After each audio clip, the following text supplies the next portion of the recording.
서울가정법원 312호 법정. 75 강순자 할머니가 증인석에 앉아 있었습니다. 두 손은 무릎 위에 가지런히 놓인 채 초점 없는 눈으로 천장만 바라보고 있었지요.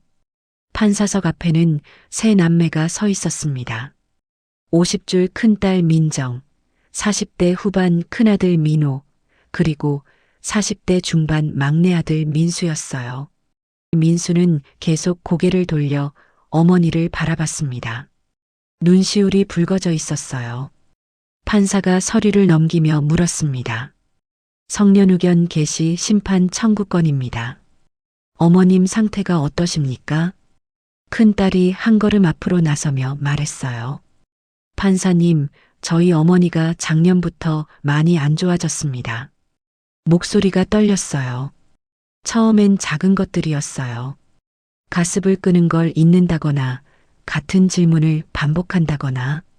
큰아들도 거들었습니다. 점점 심해져서 이제는 혼자 있는 게 위험합니다. 막내 아들 민수가 작게 덧붙였어요. 매일 찾아뵙는데 저도 못 알아보실 때가 있어요. 판사가 할머니를 향해 물었습니다. 할머니, 제 말씀 들리세요? 순자는 대답이 없었습니다. 그저 어딘가 먼 곳을 바라보고 있을 뿐이었어요. 할머니, 오늘이 며칠인지 아십니까? 순자는 아무 말이 없었습니다. 여기가 어디인지 아세요? 여전히 아무 반응이 없었습니다. 큰딸이 눈물을 닦았어요. 이렇게 아무 말씀도 못하세요. 판사가 감정서를 확인하며 말했습니다. 의사소견에도 중등도 인지장애로 나와 있네요. 안타깝습니다만 바로 그때였습니다. 순자가 천천히 고개를 돌렸어요. 그리고 발밑에 놓인 검은색 서류 가방을 내려다봤습니다. 세 남매는 그 모습을 지켜봤지요. 평소 어머니가 보이던 멍한 행동이려니 했어요. 그런데 순자가 가방을 들어 올렸습니다. 천천히 하지만 흔들림 없이 지퍼를 여는 소리가 법정에 울렸어요. 막내 아들 민수가 작게 중얼거렸습니다. 엄마. 순자는 가방 속을 들여다보고 있었어요. 그 눈빛이 뭔가 달랐습니다. 초점이 있었어요. 판사도 이상함을 느꼈는지 할머니를 주시했습니다. 큰딸과 큰아들은 서로를 쳐다봤어요. 불안한 기색이 역력했습니다. 할머니의 손이 가방 안으로 들어갔어요. 법정이 조용해졌습니다. 시계 초침 소리만 똑딱똑딱 들렸어요. 그리고 순자가 무언가를 꺼내기 시작했습니다. 두툼한 파일 뭉치였어요. 큰딸의 얼굴이 하얗게 질렸습니다. 큰아들은 뒷걸음질을 쳤어요. 막내 아들 민수만 어리둥절한 표정으로 서 있었습니다. 저게 뭐지? 순자가 파일을 무릎 위에 올려놓았어요. 그리고 천천히, 아주 천천히 고개를 들어 새 자식을 바라봤습니다. 그 눈빛은 더 이상 흐릿하지 않았어요. 판사가 놀란 목소리로 물었습니다. 할머니, 지금 뭘 하시는 겁니까? 순자는 입술을 달싹였어요. 무언가 말하려는 것 같았습니다. 세 남매는 숨을 죽인 채 어머니를 바라봤어요. 순자의 입이 열렸습니다. 판사님, 또박또박한 목소리였어요. 아무 말도 못하던 할머니가 왜 갑자기 정상인처럼 말을 하는 걸까요? 그리고 저 두툼한 파일 속에는 대체 무엇이 들어있는 걸까요? 저희 이야기가 어디까지 울려 퍼지는지 궁금합니다. 구독과 좋아요를 누르신 후 지금 계신 곳을 댓글로 알려주시면 그곳에 행복과 평안이 깃들기를 기도하겠습니다. 자, 이제 모든 것이 시작된 18개월 전 그날로 돌아가 보겠습니다. 순자는 서울 강남의 한 아파트에 혼자 살고 있었어요. 남편이 세상을 떠난 지 10년이 지났습니다. 30평 아파트는 조용했어요. 혼자 사는 집치고는 너무 넓었지만 순자는 이사갈 생각이 없었습니다. 이곳에 남편과의 추억이, 자식들이 자란 흔적이 남아 있었으니까요. 매일 아침 6시면 일어나 커피를 내렸어요.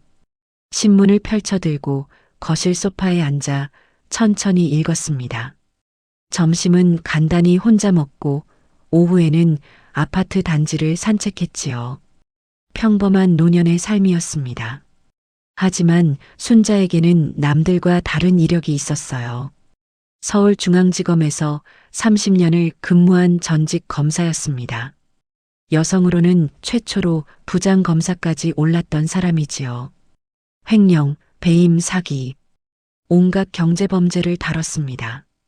법정에 서면 냉철했어요. 증거를 하나하나 따지고 범죄자의 거짓말을 단번에 간파했습니다. 동료들은 그를 얼음 검사라고 불렀지요. 하지만 집에 돌아오면 달랐습니다. 자식들 앞에서는 그저 평범한 엄마였어요. 밥을 차려주고 걱정을 들어주고 아플 때 간호해주던 그런 어머니였습니다. 은퇴 후에는 더욱 조용히 살았어요. 검사 시절의 날카로움은 어디론가 사라진 것 같았습니다. 그저 자식들이 잘 사는 모습을 보는 게 유일한 낙이었지요. 재산은 조금 있었습니다. 강남 아파트 한 채, 시세로 12억 원쯤 되었어요. 은행 예금도 3억 원 정도 모아두었습니다. 남편이 평생 모은 돈과 자신의 연금으로 차곡차곡 쌓은 돈이었지요. 자식들에게 물려줄 생각이었습니다. 하지만 요즘 순자는 자신에게 이상한 변화가 찾아오고 있다는 걸 느꼈어요. 방금 뭘 하려고 했는지 잊어버릴 때가 있었습니다. 아침에 약을 먹었는지 헷갈렸어요. 가끔 단어가 입에서 맴돌다 나오지 않았습니다. 처음엔 나이 탓이겠지 싶었어요. 하지만 점점 잦아지고 있었습니다. 순자는 알고 있었어요. 이것이 단순한 건망증이 아니라는 것을. 순자에게는 자식이 셋 있었어요. 큰딸 민정은 올해 50살이었습니다. 결혼해서 딸 둘을 키우고 있었지요. 5년 전까지만 해도 옷가게를 운영하며 잘 살았어요. 하지만 사업이 기울기 시작했습니다.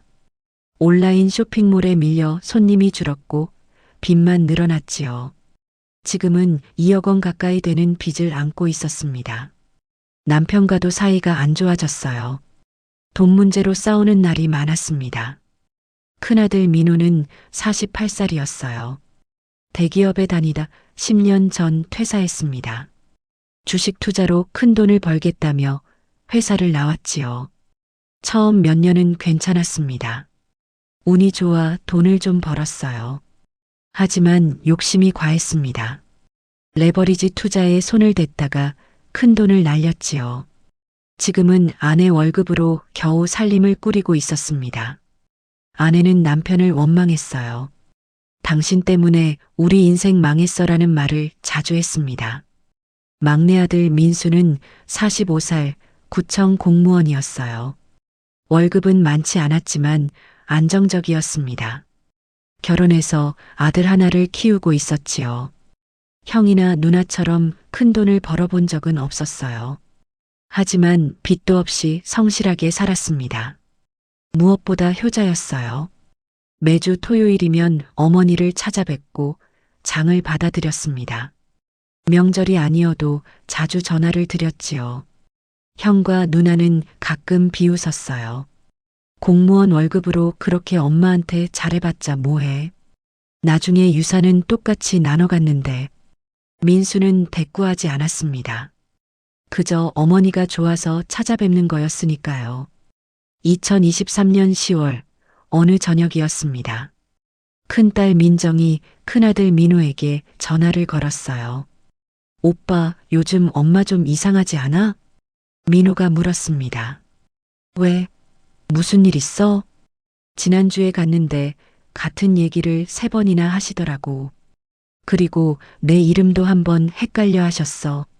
전화기 너머로 침묵이 흘렀습니다. 민호가 조심스럽게 말했어요. 설마 치매? 민정이 한숨을 쉬었습니다. 나도 그게 걱정이야. 한번 만나서 얘기 좀 하자. 이틀 후 두 남매는 강남역 근처 카페에서 만났어요. 막내 민수에게는 알리지 않았습니다. 민정이 커피를 한 모금 마시고 말했어요. 엄마 병원에 모셔가 봐야 할 것 같아. 민호가 고개를 끄덕였습니다. 나도 요즘 엄마 전화 받아보면 뭔가 예전 같지 않더라고. 말씀이 느려지신 것 같고. 민정이 핸드폰을 꺼냈어요. 내가 병원 알아봤어. 강남에 유명한 신경과 있더라고. 두 사람은 이야기를 나눴습니다. 어머니 건강 걱정에 얼굴이 어두웠지요. 하지만 그 눈빛 깊은 곳에는 다른 생각도 스쳐 지나갔습니다. 만약 정말 치매라면 말로 꺼내지는 않았어요. 하지만 둘 다 같은 생각을 하고 있었습니다. 강남 아파트 12억, 예금 3억, 총 15억 원. 그 주 토요일이었습니다. 평소처럼 막내 민수가 어머니를 찾아왔어요. 마트에서 산 과일과 반찬을 들고 현관문을 열었습니다. 엄마, 저 왔어요. 거실에는 큰 누나와 큰형이 앉아 있었어요. 민수가 놀라 물었습니다. 누나, 형도 왔어? 무슨 일 있어? 민정이 웃으며 말했어요. 엄마 오랜만에 같이 뵙고 싶어서. 너만 효자 노릇하게 할 수 없지. 민호도 거들었습니다. 맞아. 우리도 이제 자주 와야지. 순자는 소파에 앉아 자식들을 바라봤습니다. 세 남매가 다 모인 건 명절 이후 처음이었어요.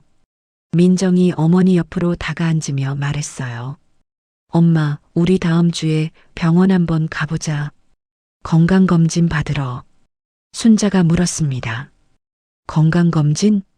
왜 갑자기? 그냥 정기적으로 받는 게 좋잖아요. 엄마 나이도 있으시고. 민호도 거들었어요. 맞아요. 그냥 확인 차원이에요. 민수는 뭔가 이상한 기분이 들었지만 입을 열지 않았습니다. 순자는 잠시 새 자식을 바라보다 고개를 끄덕였어요. 그래, 알았다. 일주일 후 넷은 함께 병원에 갔습니다. 신경과 전문의가 순자에게 여러 질문을 했어요. 간단한 기억력 테스트도 진행했습니다. 오늘이 며칠입니까? 10월 23일. 대통령 이름이 뭡니까? 순자가 대답했습니다. 제가 100에서 7씩 빼는 걸 해볼까요? 의사는 검사를 마치고 말했어요. MRI 촬영을 해보시죠. 정확한 건 검사 결과를 봐야 알겠습니다. 2주일 뒤 결과가 나왔습니다. 의사가 차트를 보며 말했어요.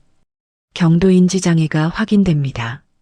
치매 초기 단계라고 보시면 됩니다. 민정과 민호의 얼굴이 굳었습니다. 민수는 깜짝 놀라 물었어요. 그럼 엄마가 치매라는 말씀이세요?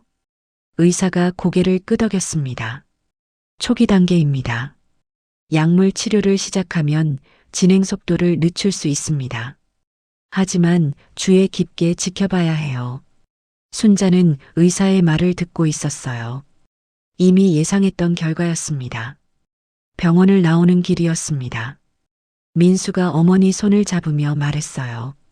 엄마, 걱정 마세요. 제가 더 자주 올게요. 순자는 아무 말 없이 고개를 끄덕였습니다. 하지만 자동차 뒷좌석에서 큰딸과 큰아들이 주고받는 눈빛을 놓치지 않았어요. 말은 하지 않았지만 뭔가 대화를 나누는 것 같았습니다. 그 눈빛이 걱정과는 달랐어요. 그날 밤 순자는 집에 혼자 남았어요. 거실 불을 끄고 서재로 들어갔습니다. 책장 뒤에서 낡은 검은색 수첩을 꺼냈어요. 30년 전 검사 시절 쓰던 수첩이었습니다. 첫 페이지를 펼치고 날짜를 적었습니다. 2023년 10월 30일. 그 아래 천천히 글씨를 써내려갔어요. 오늘 진단 결과가 나왔다. 경도인지 장애. 이미 알고 있었지만 공식적으로 확인된 것이다. 민정과 민호의 눈빛이 이상했다. 걱정이라기엔 뭔가 달랐다. 민수만 진심으로 걱정하는 것 같았다. 내 병이 심해지기 전에 아이들의 진심을 확인해야 할 것 같다. 엄마를 걱정하는 건가? 아니면 엄마의 재산을 걱정하는 건가? 순자는 펜을 내려놓고 창밖을 바라봤습니다. 달빛이 고요히 흐르고 있었어요. 작게 중얼거렸습니다. 쓸데없는 걱정이었으면 좋으련만. 병원 진단을 받은 지 일주일이 지났습니다. 순자는 거울 앞에 섰어요. 자신의 얼굴을 오래 들여다봤습니다. 이제부터 연기를 해야 한다. 검사 시절 수많은 거짓말쟁이들을 봤어요. 그들이 어떻게 눈빛을 흐리는지, 어떻게 말을 더듬는지 알고 있었습니다. 이제 자신이 그 연기를 해야 할 차례였지요. 토요일 아침이었습니다. 큰딸 민정이 찾아왔어요. 요즘 자주 오기 시작했습니다. 엄마, 아침 드셨어요? 순자는 잠시 멍하니 딸을 바라봤습니다. 그리고 천천히 고개를 끄덕였어요. 먹었고? 나. 민정이 냉장고를 열어봤습니다. 아침에 먹은 반찬이 그대로 있었어요. 엄마, 아직 안 드신 것 같은데요? 순자는 식탁을 내려다봤습니다. 아, 그랬나? 민정이 밥을 차려줬어요. 순자는 젓가락을 들다 내려놓기를 반복했습니다. 이게 어떻게 쓰는 거더라? 민정의 표정이 굳었습니다. 엄마, 젓가락이잖아요. 순자는 한참을 젓가락을 바라보다 천천히 집어들었어요. 밥을 다 먹고 민정이 설거지를 하는 동안 순자는 거실에 앉아 있었습니다. 텔레비전 리모컨을 들고 이리저리 눌러봤지요. 이거 어떻게 켜는 거지? 민정이 달려와 리모컨을 받아들었어요. 엄마, 여기 빨간 버튼 누르면 돼요. 어제도 알려드렸잖아요. 순자는 고개를 갸웃했습니다. 그랬나? 민정이 돌아간 후였어요. 순자는 서재로 들어가 수첩을 꺼냈습니다. 11월 2일. 민정이 방문. 내가 젓가락 사용을 헷갈려 하자 표정이 달라졌다. 걱정이 아니었다. 뭔가 확인하는 눈빛이었다. 다음 날은 큰아들 민호가 왔습니다. 평소엔 한 달에 한 번도 오지 않던 아들이었어요. 요즘 일주일에 한 번씩 얼굴을 비쳤습니다. 엄마, 저 왔어요. 순자는 소파에서 일어나 아들을 바라봤습니다. 그리고 천천히 물었어요. 누구세요? 민호가 깜짝 놀랐습니다. 엄마, 저예요. 민호. 순자는 한참을 아들의 얼굴을 들여다봤어요. 아, 민호. 우리 아들. 목소리에 확신이 없었습니다. 민호는 안절부절 못했어요. 핸드폰을 꺼내 어디론가 사진을 찍었습니다. 순자는 그 모습을 놓치지 않았지요. 저녁이 되어 민호가 돌아갔습니다. 순자는 다시 수첩을 펼쳤어요. 11월 3일. 민호가 방문. 내가 그를 못 알아보는 척하자. 당황했지만 동시에 핸드폰으로 뭔가 찍었다. 증거를 남기는 걸까? 일주일 후였습니다. 순자는 거실에 앉아 신문을 읽고 있었어요. 현관문이 열리는 소리가 들렸습니다. 민정과 민호가 함께 들어왔지요. 엄마, 우리 왔어요. 순자는 신문을 내려놓고 두 사람을 바라봤습니다. 멍한 표정을 지었어요. 민정이 다가와 앉으며 물었습니다. 엄마, 오늘 점심 드셨어요? 순자는 창밖을 보며 중얼거렸어요. 점심 먹었나? 기억이.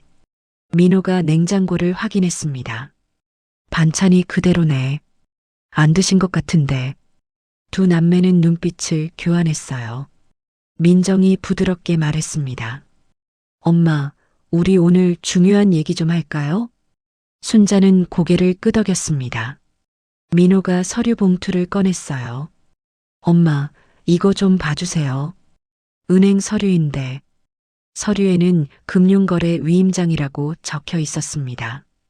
엄마가 요즘 은행 업무 보시기 힘드시잖아요. 우리가 대신 해드리려고요. 순자는 서류를 천천히 들여다봤습니다. 글자들이 눈에 들어왔지요. 예금 인출, 계좌 관리, 부동산 거래, 검사 시절 익숙하게 봤던 서류였어요. 이 위임장에 도장을 찍으면 자식들이 자신의 재산을 마음대로 움직일 수 있었습니다. 순자는 멍한 표정으로 물었습니다. 이게 뭐예요? 민정이 설명했어요. 그냥 엄마가 불편하시니까 우리가 도와드리려는 거예요. 도장만 찍어주시면 돼요. 순자는 서류를 내려놓았습니다. 오늘은 머리가 아파서 다음에 민호가 조금 급해진 목소리로 말했어요. 엄마, 그냥 여기만 찍으시면 되는데. 순자는 손으로 머리를 짚으며 눈을 감았습니다. 아파. 좀 쉬고 싶어. 민정이 민호의 팔을 잡아당겼어요. 오빠, 오늘은 그만하자. 엄마 힘드시잖아. 두 사람은 일어났습니다. 나가면서 민호가 작게 중얼거렸어요. 다음엔 도장 꼭 받아야 해. 민정이 쉿소리를 냈습니다. 하지만 순자의 귀에는 다 들렸지요. 문이 닫히고 잠시 후였어요. 순자는 눈을 떴습니다. 서재로 가서 그 서류를 사진으로 찍었어요. 핸드폰이 아닌 디지털 카메라로 찍었습니다. 그리고 수첩에 적었지요. 11월 10일 민정과 민호가 금융거래 위임장을 가져왔다. 내 재산을 자유롭게 쓰려는 것이다. 거절했더니 민호가 실망한 표정을 감추지 못했다. 확신이 선다. 이들은 내 병을 이용하려 한다. 같은 주 토요일이었습니다. 막내 민수가 평소처럼 찾아왔어요. 양손 가득 장바구니를 들고 있었습니다. 엄마, 저 왔어요. 과일이랑 반찬 사왔어요. 순자는 소파에 앉아 텔레비전을 보고 있었어요. 민수가 들어오자 천천히 고개를 돌렸습니다. 누구? 민수의 얼굴이 굳었습니다. 엄마, 저예요. 민수. 순자는 한참을 아들을 바라보다 천천히 웃었어요. 아, 우리 막내. 민수는 눈시울이 붉어졌습니다. 장바구니를 부엌에 내려놓고 어머니 옆에 앉았어요. 엄마, 저 매주 오잖아요. 기억 안 나세요? 순자는 민수의 손을 잡았습니다. 기억이 잘. 민수는 어머니 손을 꽉 쥐었어요. 괜찮아요, 엄마. 제가 매주 올 테니까. 엄마가 저 잊어버리셔도 저는 엄마 절대 안 잊어요. 순자는 아들을 바라봤습니다. 그 눈빛에는 진심이 담겨 있었어요. 돈이 아니었습니다. 재산이 아니었습니다. 그저 어머니가 걱정되는 아들이었지요. 민수는 냉장고를 정리하고 설거지를 했어요. 화장실 청소도 하고 먼지도 닦았습니다. 엄마, 약은 제때 드시고 계세요? 순자는 고개를 갸웃했습니다. 민수가 약통을 확인했어요. 오늘 아침 약 안 드셨네. 제가 챙겨드릴게요. 물을 떠와 약을 먹였습니다. 그리고 냉장고에 메모지를 붙였어요. 아침 8시 약 먹기, 점심 12시 밥 먹기, 저녁 6시 약 먹기. 큰 글씨로 또박또박 적었습니다. 엄마, 이거 보고 꼭 챙겨 드세요. 제가 없을 때도요. 순자는 메모지를 바라봤어요. 민수는 몇 시간을 어머니 곁에 있다가 해질녘에 일어났습니다. 엄마, 저 이제 가봐야 해요. 다음 주 토요일에 또 올게요. 순자가 물었습니다. 다음 주에 온다고? 네, 꼭 올게요. 약속해요. 민수는 어머니를 안았어요. 올해 꼭. 현관문이 닫히는 소리가 들렸습니다. 순자는 한참을 그 자리에 서 있었어요. 그리고 서재로 들어가 수첩을 펼쳤습니다. 11월 16일. 민수가 다녀갔다. 이 아이만은 다르다. 진심으로 나를 걱정한다. 내가 그를 못 알아봐도 그는 실망하지 않았다. 그저 슬퍼했다. 민정과 민호와는 완전히 다른 눈빛이다. 그날 밤이었습니다. 순자는 서재 책상 앞에 앉았어요. 노트북을 켰습니다. 검색창에 성년후 견제도를 쳤지요. 자식들이 노리는 게 무엇인지 정확히 알아야 했습니다. 화면을 읽어 내려갔어요. 피후견인의 재산 관리, 법원 허가 없이 처분 가능한 재산, 후견인의 권한, 모두 익숙한 법률 용어들이었습니다. 다음으로 네이버 카페를 검색했어요. 치매 환자 가족이라는 카페가 있었습니다.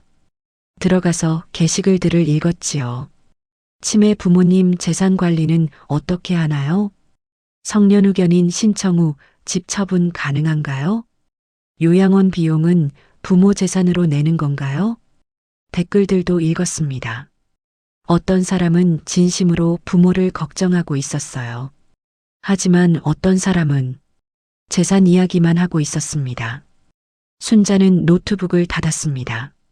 책장에서 낡은 녹음기를 꺼냈어요. 30년 전 검사 시절 쓰던 물건이었습니다. 요즘은 스마트폰으로 녹음하지만 순자는 이 오래된 기계가 더 익숙했어요. 배터리를 확인하고 테스트를 해봤습니다. 테스트 11월 16일 밤 10시 재생 버튼을 눌렀어요. 자신의 목소리가 또렷하게 들렸습니다. 순자는 이 녹음기를 거실 소파 밑에 숨겼어요. 자식들이 오면 자동으로 녹음되도록 설정했습니다. 그리고 디지털 카메라도 준비했지요. 책장 사이에 렌즈만 보이게 숨겼습니다. 모든 준비를 마치고 순자는 수첩을 펼쳤어요. 증거 수집 계획. 하나. 모든 대화 녹음. 둘. 가져오는 서류 사진 촬영. 셋. 일지 작성 날짜, 시간, 내용. 넷. 나의 정신 상태 증명 이 수첩이 증거가 될 것. 민정과 민호가 나를 이용하려 한다면 그들이 직접 증거를 만들게 하자. 법정은 증거로 말한다. 30년 검사 생활이 가르쳐 준 것이다. 창밖으로 밤이 깊어가고 있었습니다.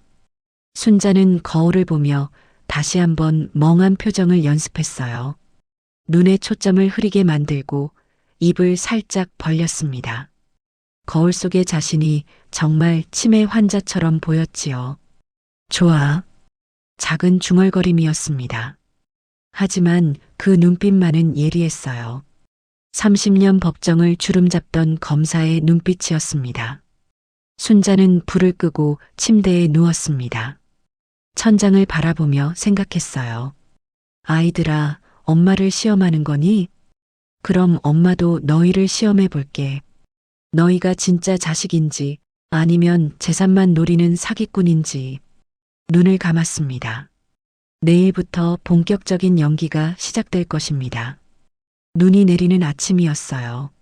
순자는 창밖을 바라보며 커피를 마시고 있었습니다. 초인종이 울렸어요. 민정과 민호였습니다. 둘의 표정이 심각했지요. 엄마, 우리 중요한 얘기 좀 해야 해요.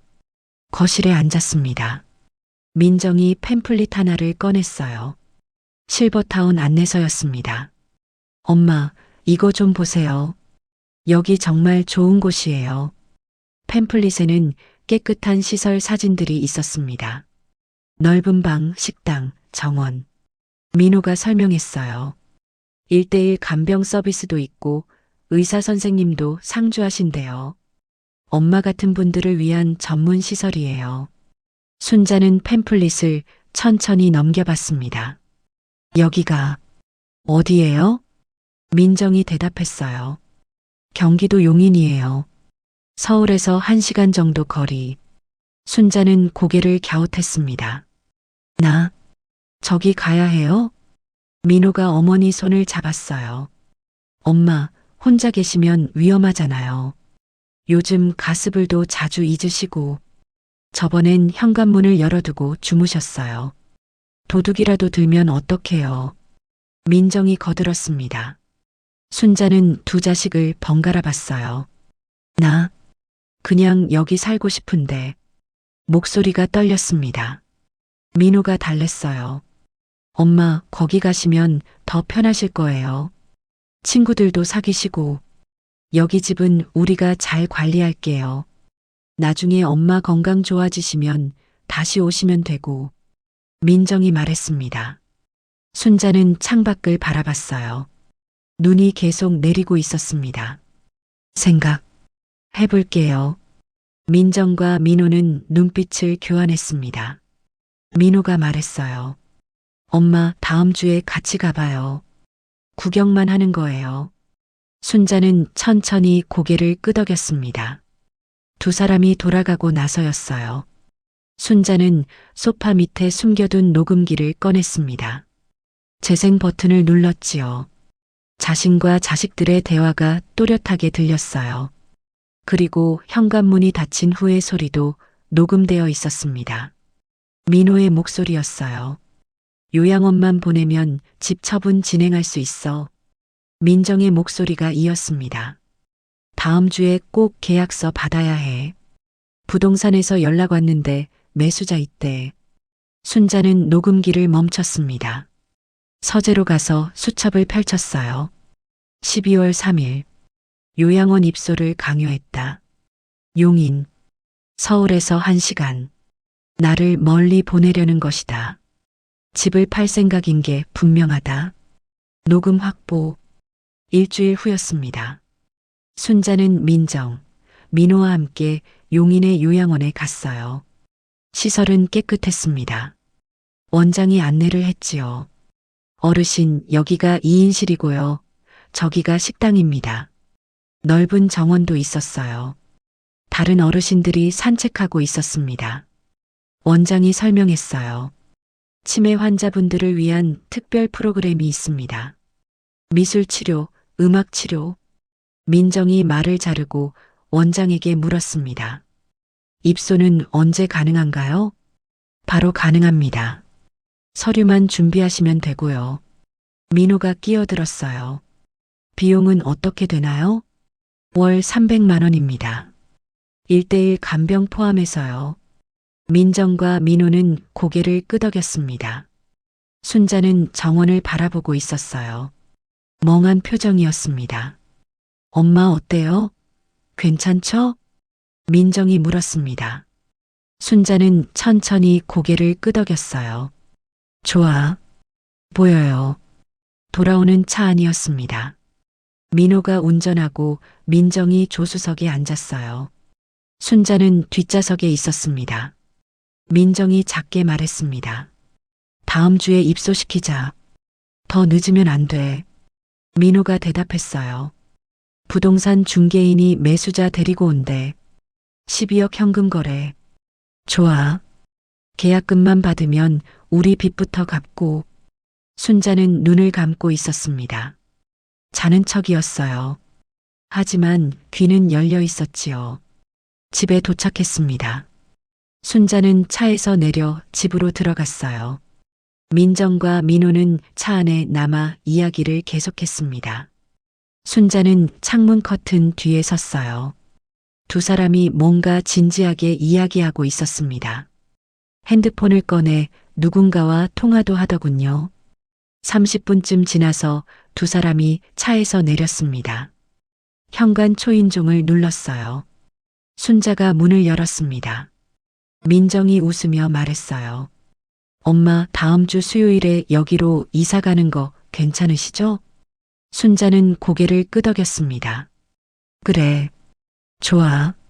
민호가 주변을 둘러봤어요. 엄마 짐은 우리가 다 챙겨드릴게요. 필요한 것만 가져가시면 돼요. 나머지는요? 순자가 물었습니다. 우리가 잘 보관할게요. 걱정 마세요. 민정이 대답했어요.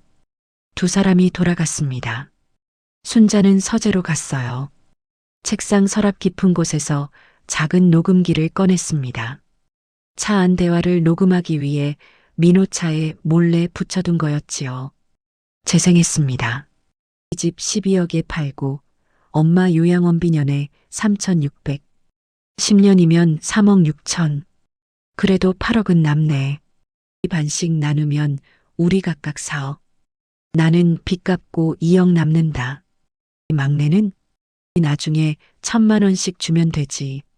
어차피 엄마 병원비로 다 쓴다고 하면 뭐라 못해.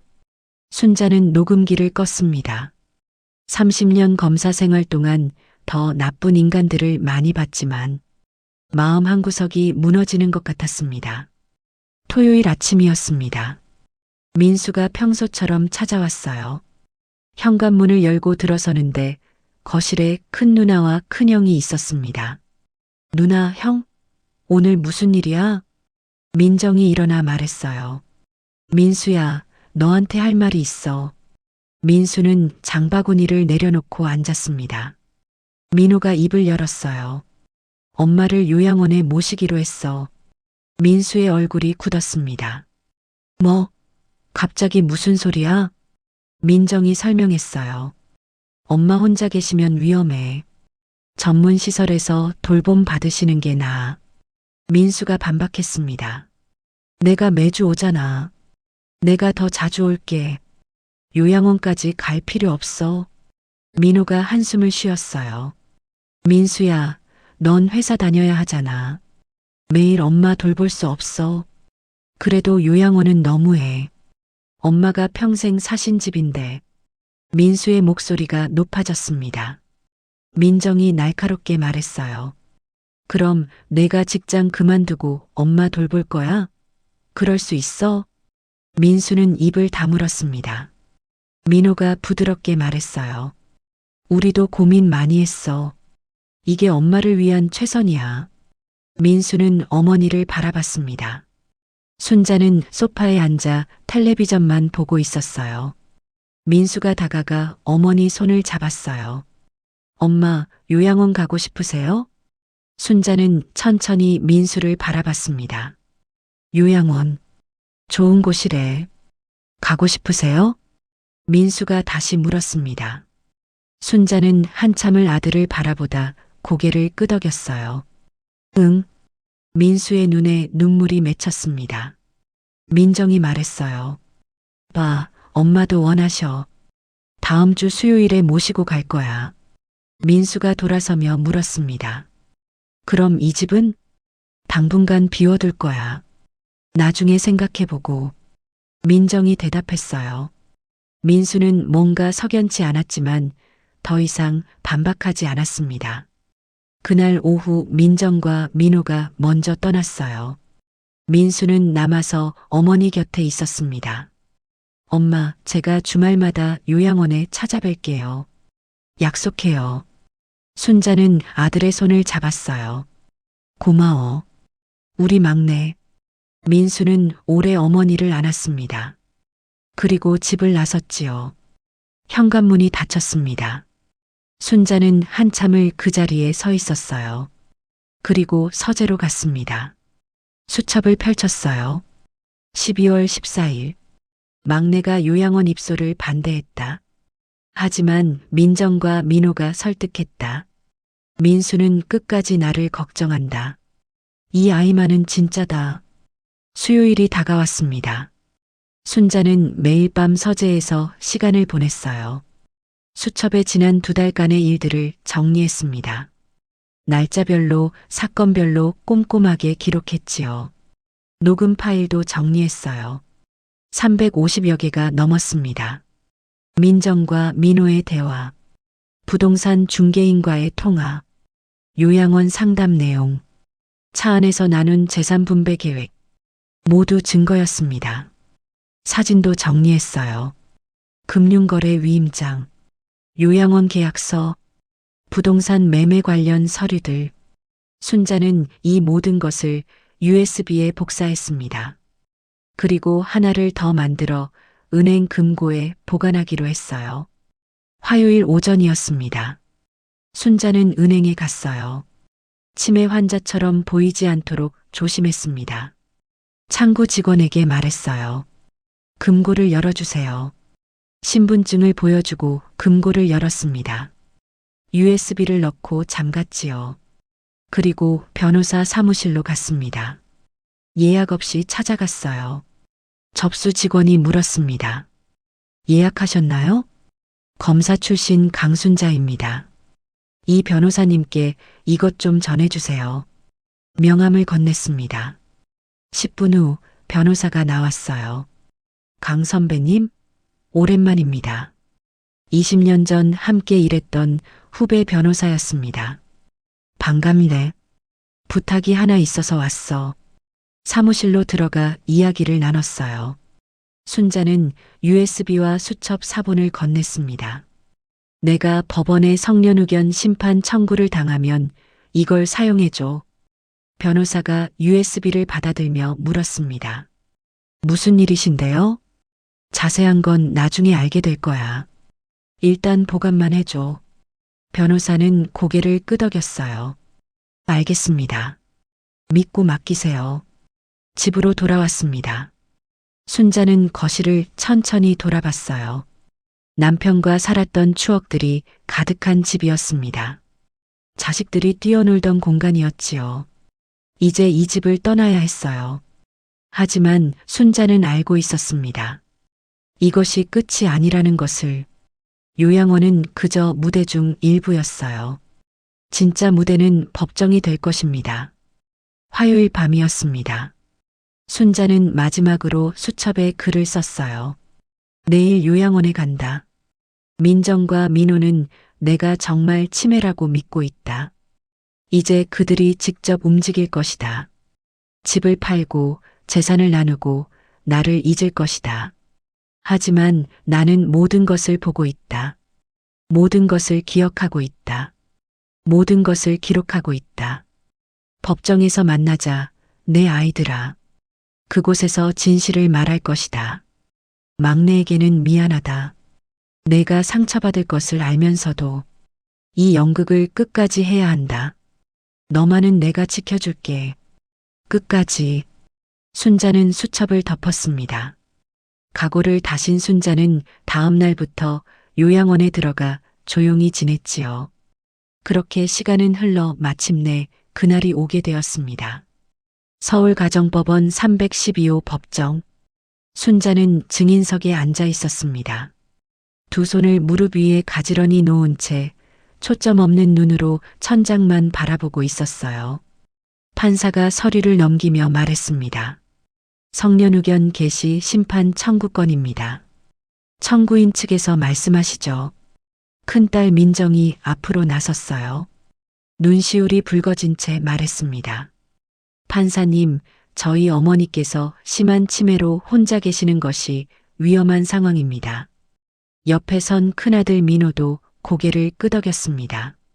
막내 민수는 순자를 바라보며 눈물을 닦았어요. 판사가 순자를 향해 물었습니다. 할머니, 오늘이 며칠인지 아십니까? 순자는 대답이 없었습니다. 그저 허공을 바라볼 뿐이었어요. 할머니, 여기가 어딘지 아세요? 여전히 침묵이었습니다. 민정이 작은 목소리로 말했어요. 이렇게 아무 말씀도 못하세요. 이름도 헷갈려 하시고. 판사가 서류를 확인했습니다. 의료 감정서를 보니 중등도 치매로 나와 있네요. 전문의 소견도 같습니까? 민호가 서류를 제출했어요. 네, 판사님. 여기 신경과 전문의 진단서와 MRI 결과도 있습니다. 판사가 서류들을 검토했습니다. 일상생활 수행 능력은 어떻습니까? 민정이 대답했어요. 거의 불가능합니다. 가스불을 켜두고 잊으시고 약도 제대로 못 드시고 화장실 가는 것도 헷갈려 하세요. 민호가 덧붙였습니다. 판사가 막내 민수를 바라봤어요. 막내 아들 분은 어떻게 생각하십니까? 민수는 순자를 바라보며 말했습니다. 저도 매주 찾아뵙는데 엄마가 저를 못 알아보실 때가 많아요. 목소리가 떨렸어요. 판사는 고개를 끄덕이며 순자를 다시 바라봤습니다. 할머니, 자녀분들 얼굴이 보이십니까?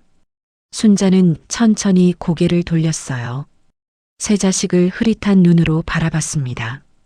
민수의 눈에서 눈물이 흘렀습니다. 판사가 한숨을 쉬었어요. 안타깝네요. 청구인 측 주장을 보니 후견인 선임이 필요해 보입니다. 민정과 민호는 조심스럽게 눈빛을 교환했습니다. 판사가 말했습니다. 그럼 성년후견인으로는 누가? 바로 그때였습니다. 순자가 천천히 고개를 돌렸어요. 그리고 발밑에 놓인 검은색 서류 가방을 내려다봤습니다. 세 남매는 그 모습을 지켜봤어요. 평소 어머니가 보이던 멍한 행동이려니 했습니다. 그런데 순자가 가방을 들어 올렸습니다.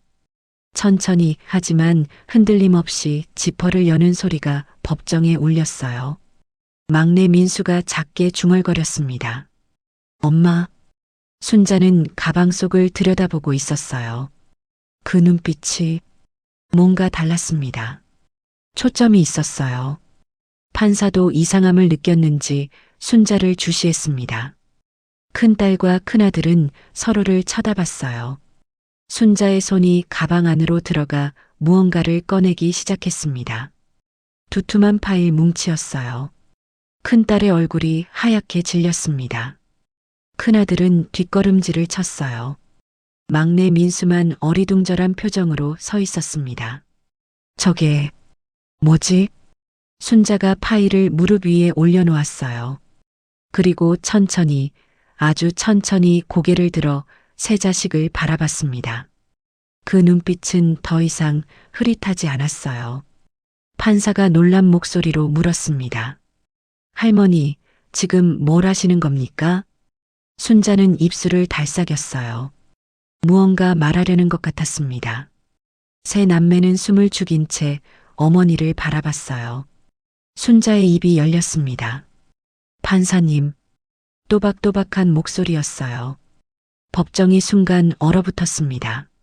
막내 민수의 눈이 휘둥그레졌어요. 큰딸과 큰아들은 얼굴이 새하얗게 질렸습니다.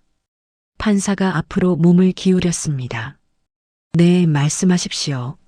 순자는 등을 꼿꼿이 세웠어요. 저는 치매가 아닙니다. 민정이 다급하게 소리쳤습니다. 엄마, 무슨 말씀을 하시는 거예요? 순자는 큰딸을 똑바로 바라봤어요. 아니, 정확히 말하면 치매 초기 단계는 맞습니다. 하지만 성년후견이 필요한 수준은 아니지요. 판사가 물었습니다. 하지만 소견상에는 일부러 증상을 과장했습니다. 18개월 동안요. 순자의 목소리는 흔들림이 없었습니다. 민호가 벌떡 일어났어요. 그게 무슨, 엄마가 우릴 속였다는 거예요? 순자는 파일을 펼쳤습니다. 속인 게 아니야. 시험한 거지. 막내 민수는 멍하니 어머니를 바라봤어요. 무슨 일이 벌어지는 건지 이해할 수 없었습니다. 판사가 물었습니다. 무엇을 시험하셨다는 겁니까? 순자는 천천히 입을 열었어요. 제 자식들이 저를 진심으로 걱정하는지 아니면 제 재산만 노리는 건지 확인하고 싶었습니다. 법정이 술렁였습니다. 순자는 첫 번째 서류를 꺼냈어요. 이것은 제 큰딸 민정과 큰아들 민호가 저에게 서명하라고 가져온 금융거래 위임장입니다. 판사가 서류를 받아 확인했습니다. 이 위임장에 서명하면 제 예금 3억 원을 자유롭게 인출할 수 있게 됩니다. 민정이 항변했어요. 그건 엄마 편하시라고. 순자는 손을 들어 말을 막았습니다. 편하게 해주려던 거였어? 그럼 이건 어떻게 설명할 거니? USB를 꺼내 들었어요. 이 안에는 녹음 파일 356개가 들어있어. 18개월 동안 너희가 나눈 대화를 모두 녹음했지. 민호의 얼굴에서 피가 싹 빠졌습니다. 판사가 USB를 받았어요. 재생해 보시겠습니까? 순자가 고개를 끄덕였습니다. 가장 결정적인 파일 하나만 들려드리겠습니다. 법정 스피커에서 소리가 흘러나왔어요. 민호의 목소리가 흘러나왔습니다. 집 12억에 팔고 엄마 요양원비 년에 3,600. 10년이면 3억 6천. 그래도 8억은 남네. 이어 민정의 목소리도 들렸습니다. 반씩 나누면 우리 각각 4억. 나는 빚 갚고 2억 남는다.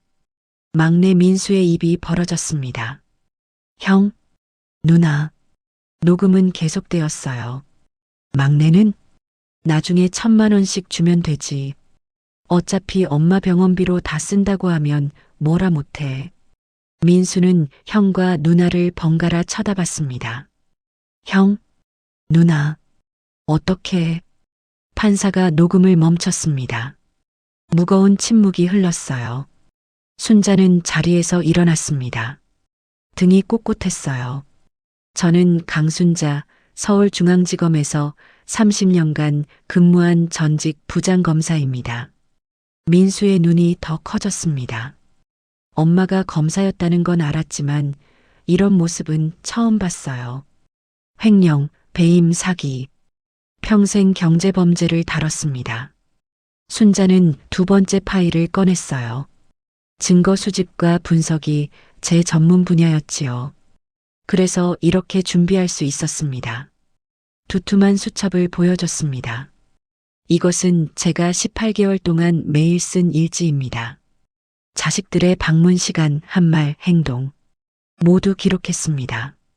판사가 수첩을 넘겨봤어요. 또박또박한 글씨로 빼곡히 적혀 있었습니다. 치매 환자가 이렇게 정확하게 기록할 수 있을까요? 판사는 고개를 저었습니다. 순자는 계속 증거를 제시했고 서류와 USB가 점점 쌓여갔어요.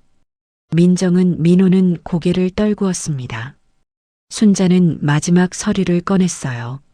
그리고 이것은 제가 별도로 받은 의료 감정서입니다.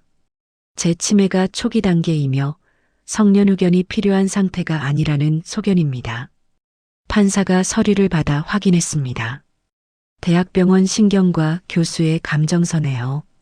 순자가 고개를 끄덕였어요. 네.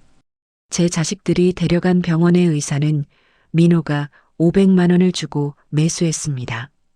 그것도 녹음되어 있습니다. 민호의 얼굴이 새하얘졌습니다. 순자는 민정과 민호를 바라봤어요. 18개월이었어. 너희가 나를 진심으로 걱정하는지 지켜봤지. 목소리가 떨렸습니다. 단 한 번이라도 내 건강을 먼저 걱정했다면 용서했을 거야. 민정이 울기 시작했습니다. 엄마, 죄송해요. 이제 와서 미안하다고? 순자의 목소리는 차가웠어요. 내가 정말 치매였다면 너희는 나를 요양원에 버리고 재산을 다 가져갔을 거잖아. 민호는 대답하지 못했습니다. 판사가 물었습니다. 그럼 할머니께서는 무엇을 원하십니까? 순자는 깊게 숨을 쉬었어요. 제 재산 15억 원 중 10억 원을 사회복지법인에 기부했습니다. 치매 환자들을 위한 시설에 쓰라고요. 공증도 마쳤습니다. 민정이 비명을 질렀어요. 엄마. 순자는 계속 말했어요. 나머지 5억 원은 강남 아파트인데. 세 자식 모두 순자를 바라봤습니다. 막내 아들 민수에게 상속합니다. 민수가 벌떡 일어났습니다. 엄마, 저는 그런 거. 순자는 아들을 바라봤어요. 처음으로 따뜻한 미소를 지었습니다. 민수야, 넌 달랐어. 18개월 동안 단 한 번도 내 재산을 언급하지 않았지. 민수의 눈에서 눈물이 흘렀어요. 매주 토요일마다 찾아와 장을 봐주고 청소를 해주고 약을 챙겨줬어. 순자의 목소리도 떨렸습니다. 내가 너를 못 알아볼 때도 넌 실망하지 않았어. 그저 슬퍼했을 뿐이지. 민수는 어머니에게 다가갔습니다. 엄마, 저는 그냥. 순자는 아들을 안았어요. 나도 알아. 그래서 내가 받아야 해. 판사가 망치를 두드렸습니다. 성년 의견 개시 청구는 기각합니다. 청구인들의 의도가 피청구인의 복리가 아닌 재산 취득에 있었음이 명백합니다. 민정과 민호는 고개를 푹 숙였습니다. 법정을 나와서도 민정과 민호는 고개를 들지 못한 채 멀리 걸어갔어요. 뒤돌아보지도 않았습니다. 순자와 민수만 남았습니다. 한참을 말없이 서 있던 민수가 어머니를 붙잡았어요. 엄마, 정말 괜찮으세요? 순자는 아들의 손을 꽉 잡았습니다. 민수야, 엄마가 미안해. 내가 형, 누나 때문에 상처받을 거 알면서도. 민수가 고개를 저었어요. 엄마가 옳은 일 하신 거예요. 저, 사실 조금은 이상하다고 생각했어요. 형이랑 누나가 갑자기 자주 오니까. 순자는 아들을 바라보며 꼭 안았습니다. 두 사람은 한참을 그렇게 서 있었어요. 엄마, 이제 어디로 가세요? 순자는 하늘을 올려다봤습니다. 파란 하늘에 구름이 흘러가고 있었어요. 집으로 가야지. 우리 집. 내가 매주 청소해준 그 집으로. 민수가 웃었습니다. 엄마, 다음 주 토요일에는 우리 민준이도 데리고 올게요. 할머니 보고 싶어 할 거예요. 그래, 우리 손자. 보고 싶네. 순자는 웃었습니다. 그렇게 두 사람의 뒷모습이 햇살 속으로 사라졌습니다. 오늘 순자 할머니의 이야기 어떠셨는지요? 저희 채널에 들러 구독과 좋아요를 눌러주시면 이런 이야기들을 계속 만나실 수 있어요. 댓글로도 여러분의 생각을 나눠주세요. 여기는 서로 이야기 나누고 함께 위로받는 곳이니까요. 오늘 이야기가 여러분께 작은 위로가 되었기를 바라면서 남은 하루가 평안하시길 기도합니다. 다음 이야기에서 또 찾아뵙겠습니다. 감사합니다.